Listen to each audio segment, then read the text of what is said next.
Welcome back to the future of blankety blank. The show where I arrogantly idealize the creations of others. I regret nothing. It's mostly just for fun. Merci. And I couldn't think of a better game to revive this show for one last season than 3D Mario. It cannot be overstated how much Mario has been a part of my life since as early as I can remember. From this big-ass cartridge to this little-ass cartridge. Ever since I was a little Koopaling, I imbibed heavily on the Nintendo Kool-Aid. I regret nothing. Ninty was my identity. My identity. My whole identity. Pokemon, Donkey Kong, Smash Brothers, and it all started with this mustachioed mushroom man.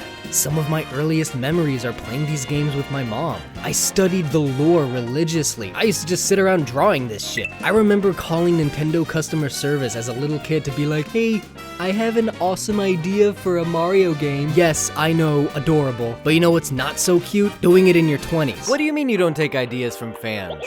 Is there someone else I can talk to? Who the hell is Karen? Technically, that's what I'm doing with these videos, but maybe I wouldn't have to had they heeded my childhood advice. It's mesmerizing how a single dimension can add so many dimensions. In a 2D game, the goal is almost always to get from A to B, but a 3D environment is not as cut and dry. The instinct is to let the narrative inform the design, like a game about fantasy stuff, so fantasy gameplay. But that's not how game designers really think. Especially Japanese ones, and especially Nintendo, and especially in those early days. Shigeru Miyamoto, also known as Holy Mother of God and sweet Jesus Christ, once revealed a key decision in his process of hiring new game designers at Nintendo. ついていけない。本当に若い人たちがどんどんやった方がいい。ただね、若い人たちが全部やると、その骨組みのオリジナルを作るっていう部分までなんかみんなの流行に乗ってありがちなものになる。Thank you. I mean, there are YouTube channels out there dedicated to this exact thing. I mean, who would even... Oh wait, when Nintendo builds a game, they start off with nameless, faceless, geometric wired polygons and the physical shells of mechanics. They play and experiment and analyze the bare bones of game design to ensure that the basic act of playing it is inherently fun at its core. The embryo of Donkey Kong Country was an experiment in computer graphics. Splatoon originated from a multiplayer territory control game, and the Squid Kids were implemented after the choice to make the paint traversable by swimming in it. The Star Fox series is practically a glorified test dummy for various console components like the Super FX chip and the Rumble Pack. During Mario 64's development, Miyamoto spent most of his time just working on Mario's moveset. Luigi's Mansion came from the idea of having a Mario game without jumping,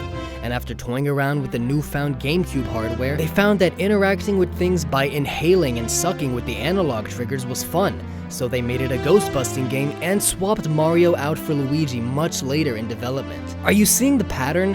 Nintendo is so childishly whimsical in their design philosophy that narrative elements like characters or settings or plots often get plugged in during subsequent phases of production. Their initial focus is to always ensure the intrinsic fun of the physical mechanics. This is the cardinal rule in their design philosophy that we all know. Gameplay, not graphics or story, but gameplay is the fundamental priority. A few titles before 1996 experimented with pseudo 3D graphics, trying to push the technological envelope, but none were as revelatory as Mario's first 3D outing, except for Tomb Raider and Crash Bandicoot, which all came out in the same month. But before 64, video games were just, okay, so you're this guy and you can move left to right and sometimes top to bottom. But after this, you were moving in all compass directions on all axes. After this, the technology finally caught up to reality. The platformer, one of the elder genres of gaming, was born from creative use of tech limitations.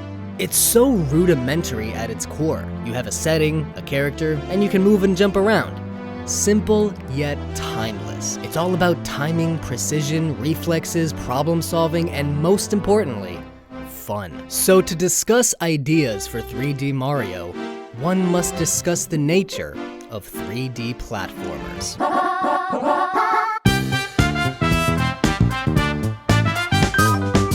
Controls are crucial. Bad controls can make a good game unplayable, and there's no better game to make that point than 3D Mario. Super Mario 64 established the modern control scheme. Analog is joysticks, X, Y, and Z axes, and a free camera. As I mentioned before, during the game's development, Miyamoto spent most of his time perfecting the interface. He believed Mario should be nothing less than joyful to control, that the simple act of moving him around should be inherently fun. And it was. It still is. One thing is the quantity. An absolute wealth of tools. You can single, double, triple jump, you can punch, kick, you can extend jumps with a risky dive or a wall jump, you can walk, run, or tiptoe based on how far you tilt the joystick, you can hop low or leap high based on the velocity you strike the button with, and you can alter all of these moves into a duck, a crawl, a backflip, a long jump, a ground pound, and a leg sweep just by holding the Z button. Everything is so fluid and precise, and their execution makes the interface feel so logical and intuitive. Like the way you flick the stick to do a side somersault, it just makes sense. The actions logically match the inputs used to trigger them. All this with just one joystick, one bumper, and 2 face buttons. Additionally, it wasn't just the avatar that was given free range of motion, but also the camera. The clunky but crucial C buttons introduced a camera that could be controlled independently of the character, and personifying this groundbreaking mechanic in a fashion and polish so very Nintendo was a friendly camera operating Lakitu. 64 was the first game to introduce what we've come to know now as a free camera, and it's a major element of what defines 3D gaming. Mario is an absolute joy to play with, and judging by how his moveset has remained relatively unchanged, I'd say Nintendo and the rest of the Mario playing world agrees. Here we are over 20 years later, and Mario is still stomping on AAA games with the same exact acrobatic arsenal. And I don't think Mario's moveset has to change, but I think it could and should be augmented and added onto, because Nintendo has a very annoying habit of not utilizing all the buttons on their own controllers for their own games. Odyssey is a perfect example of this, and that's what I'd like to see change in the controls department.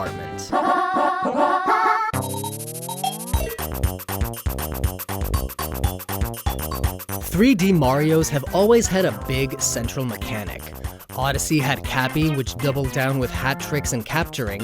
Galaxy had collecting star bits and, I guess, gravity. Sunshine had Flood, yet another superpowered cleaning product from Bed Bath & Egad. And 64 didn't need one, cause it's the 3D OG. Its big mechanic was that. And again, these mechanics were conceived with the hardware. The analog stick defined movement. The clickable analog triggers shaped Flood. Star bits were gathered with the nunchuck. So what other mechanics can the Switch enable Mario to experiment with? I honestly don't know, because the Switch's whole selling point is portability, and I can't think of a mechanic that stems from that. I also can't think of anything to top Odyssey. You could play as a bunch of classic enemies, and Mario's iconic hat expands the platforming itself. What could possibly be better? If they made that a permanent thing for every Mario game, I would probably love it. However, part of every 3D Mario's charm is that one mechanic that sets it apart from the others. Besides, I doubt Cappy will become a regular cast member. Regardless, I did end up thinking of something that's at the same time both new and old. Mario has a signature weapon that's ironically often forgotten. The hammer. He's had it since Donkey Kong, he mains it in Paper Mario, and it's had more subtle appearances than you might have realized. Swing it vertically and horizontally, perform a spin attack, and weird special powers are just some of the possible moves. Make it a major character in the story, unless they can think of something better, which I'm certain they can. But if not, we will crush your skull with our weapons!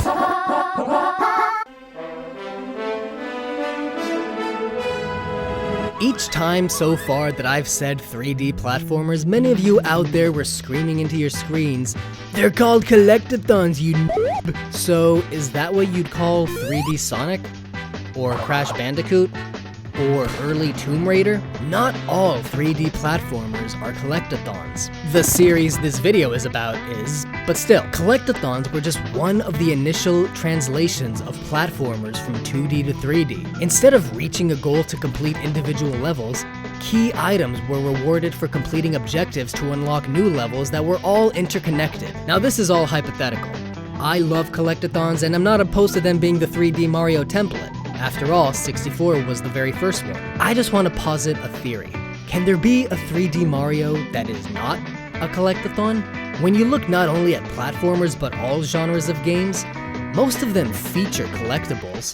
Collect 100 of something, fill out a list, and even achievements. So it is possible to separate them in that way. To make a 3D platformer sans collectathon, something else must measure progress. Missions or quest items or story beats, and there can still be collect-ibles. They just become hefty side quests that dish out rewards. The biggest problem with collectathonables, as I see it, is the value of their post-game reward. Some rewards like Mario 64's 100 Lives and Ocarina of Time's Infinite Rupees serve no use in a completed game. In Breath of the Wild, there are 1,000 Korok seeds to acquire by solving various puzzles. They added slots to your inventory, and if you collected them all, you got this. Hestu's gift is the perfect metaphor for the futility of the collectible. You dedicate hours of your life to collecting little digital intangible nothings, and your prize is one final little digital intangible nothing, a golden turd. Sure, it's gold, but it's a turd, a functionless trophy. Makes it seem like a total waste of time, doesn't it? Well, in the grand scheme of things, everything we do is a waste of time. And strangely, that's what justifies it. Collecting stuff in games is fun, and playing the game for the sake of fun should always be the main reason. And it cannot be easy to think of something that makes a 100%ed file still worth playing. And yet, there is. The best post-game is more game. More content. Spyro, Pokemon, and Mario Odyssey did post-game so right by just having more content. And when you finish that, then... oh shit. I think I'll eat it now!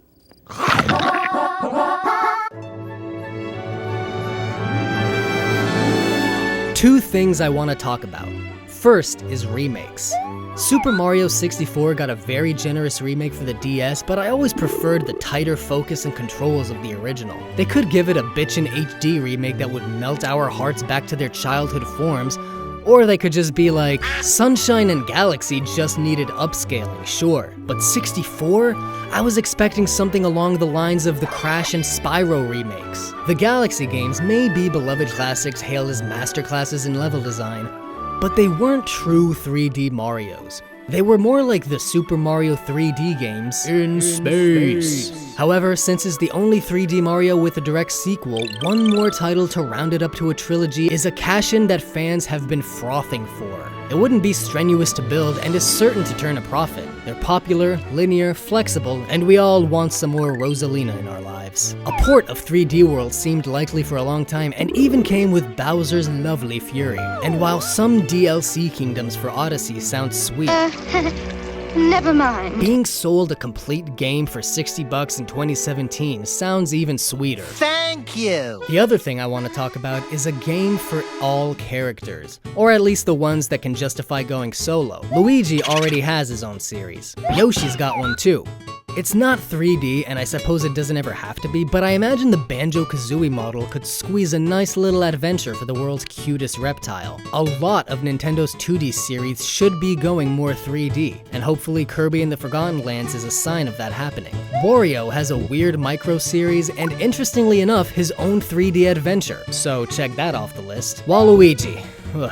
This guy can't even get into Smash, so I don't even want to waste time dreaming. But yeah, I think he should get a game too. I mean, even fucking Toad has his own game. Peach actually had her own game on the DS, a side-scrolling platformer. I personally believe she's deserving of more, but I don't know what. Something in which she's a bit more badass like Sheik or Lara Croft would be cool, but I imagine they would strive for cute rather than cool. Daisy. She's like sassy Orange Peach, so she could get the badass game. But if anyone's interesting enough of a character, it's Rosalina. But I can't imagine her appearing in anything other than the spin-offs and Galaxy 3. I don't want to say put all the female characters in one game, cause that's too on the nose, and I can't imagine Nintendo doing anything that can be construed as making a statement. Although... but there is one I can see as a major possibility. Bowser. Bowser is iconic, he is brimming with gameplay possibilities, and playing as the villain would be an awesome twist to shake things up. It could be an action game where he's this powerful, lovable oaf, It could be an RPG where you command his army.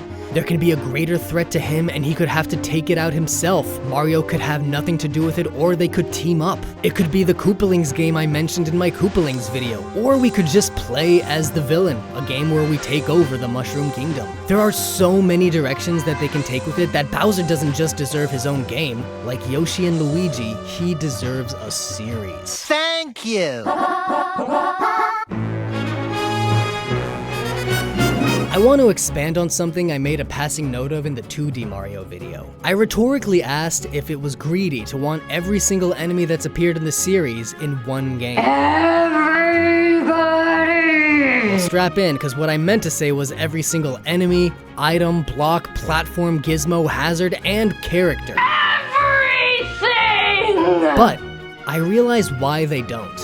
When you look at the core Mario series made by Nintendo, it's surprisingly consistent in its lore. I've said that about many of their games throughout this show, that it sucks the meaning out of it, but despite their flagship franchise being the most notorious for never prioritizing story, certain things make sense. The cape, dragon coins, and these guys are native to Dinosaur Island. Shine Sprites, Flood, and these dudes are indigenous to Delfino. So they seem to have a rhyme to their reason, but still nothing is set in stone. They're not rules, merely guidelines, because Yoshis can be found in many places.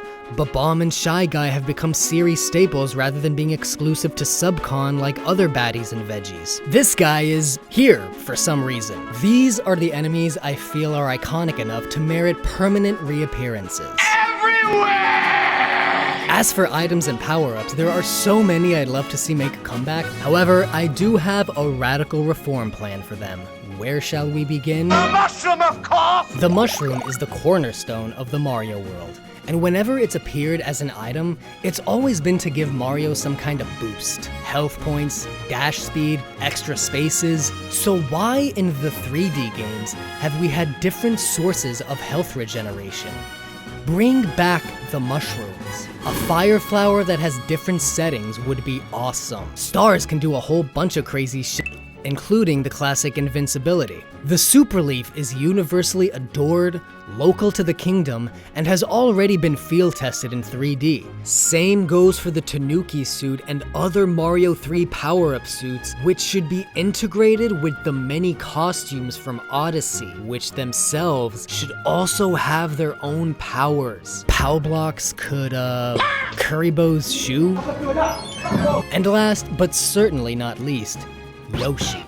Every 3D Mario does and should continue to have a Yoshi. Best of all, you can buy and sell items at various shops with coins which can be acquired many ways and have different colors with different values. Blocks, platforms, gizmos, hazards, enemies, items, costumes. I want Nintendo to utilize all assets to ensure a healthy variety of flavor and color. And you know, I honestly think something like this could happen. Odyssey was brilliant in its recycling of assets from across the Mario universe, and I think they have it in them to take it in the direction I was pointing, because Nintendo has been around long enough that many of the people working there presumably grew up with it. There's a kindred nostalgia being poured back into its source, and it could yield some very interesting results. Everything!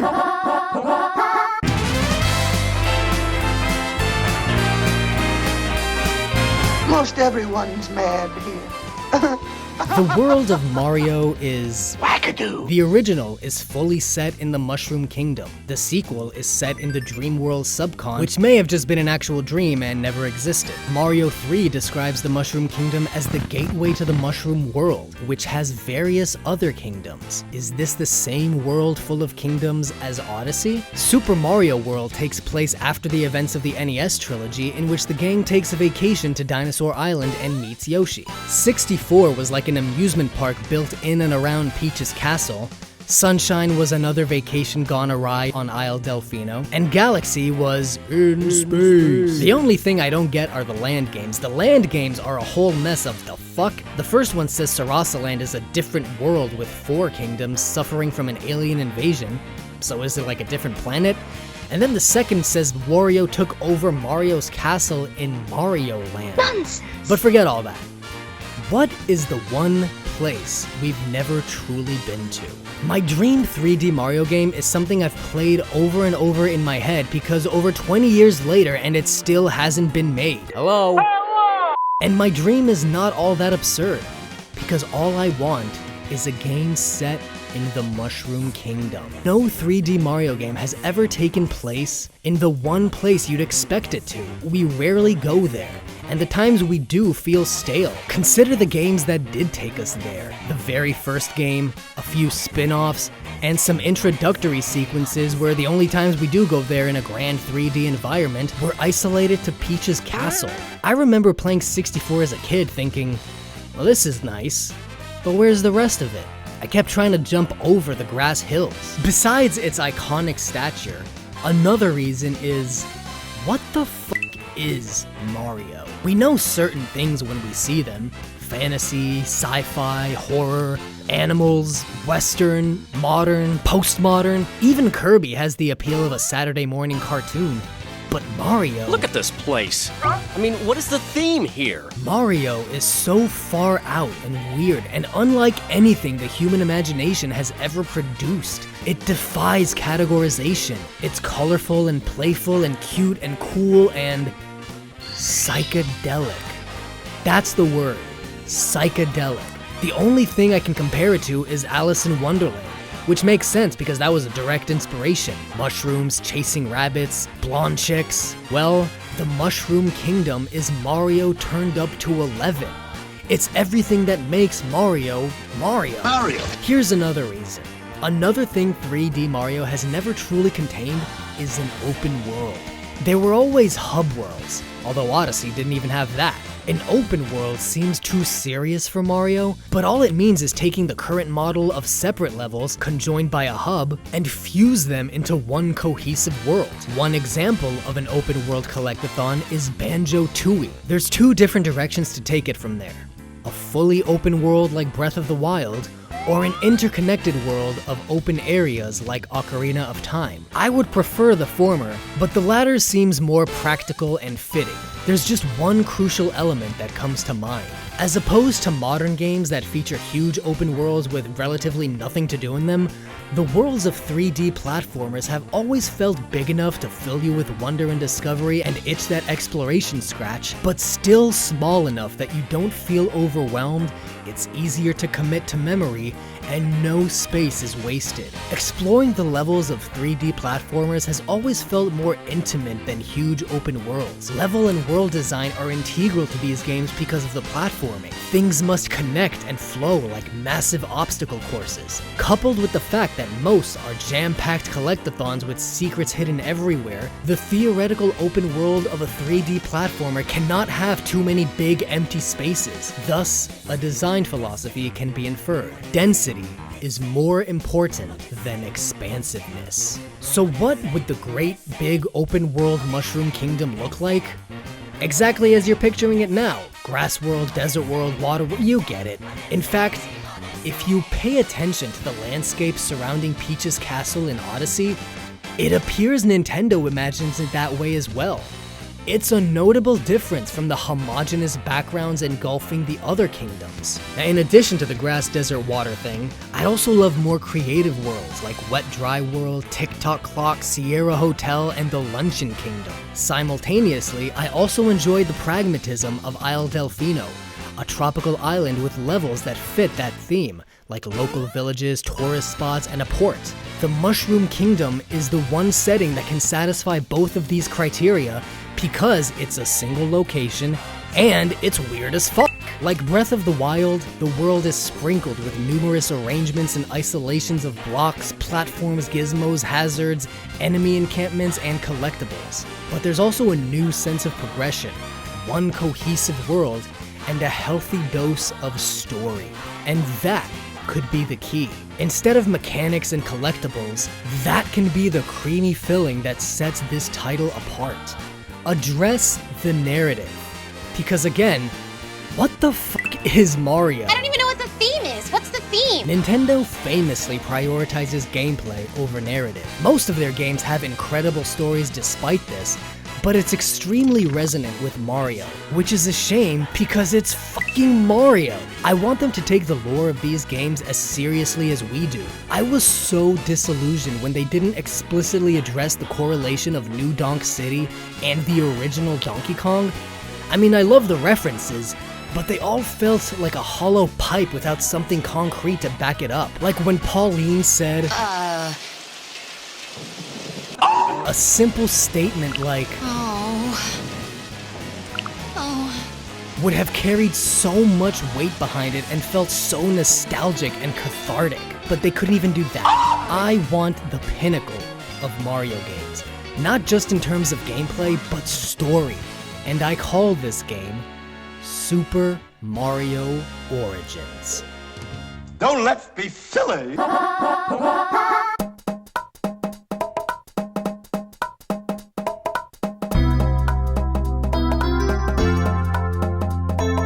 Throughout this show, I've repeated ad nauseum my ideas for 3D adventure games for various franchises, and I stand by everything I said. I regret nothing.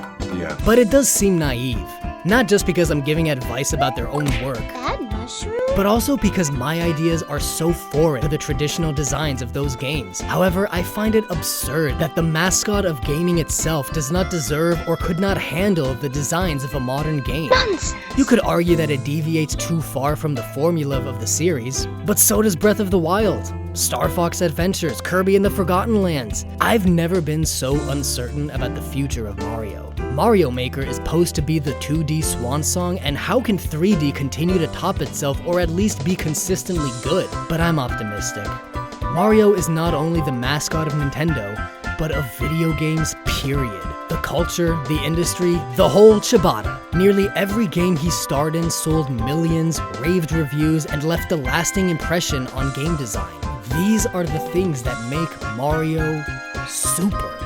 Mario is super. So don't tell me and don't tell yourself that my crazy, idyllic, picturesque idea for the ultimate 3D Mario game is something that Nintendo is unwilling or even incapable of producing.